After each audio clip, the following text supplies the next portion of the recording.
1911 pistol needs to be run on a regular basis, but obviously with a high cost of ammunition today, one of the other things you can do is dry fire the weapon.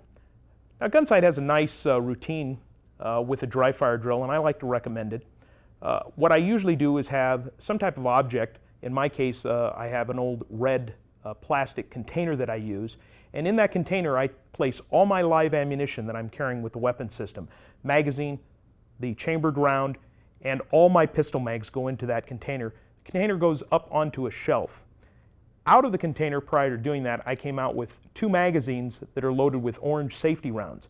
I place them in the weapon, load the weapon, and put the extra magazine on my belt. Then I mentally tell myself, practice mode. I go through some drills, drawing out to guard. You want to do that a few times so you don't get in the habit of just drawing and firing the weapon system.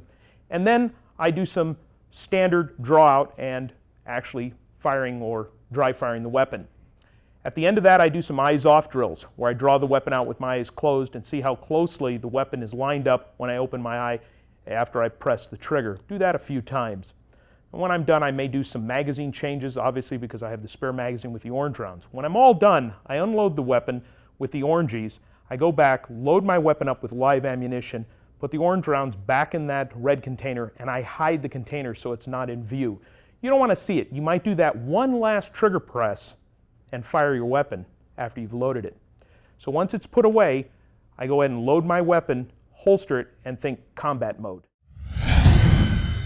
Panteo.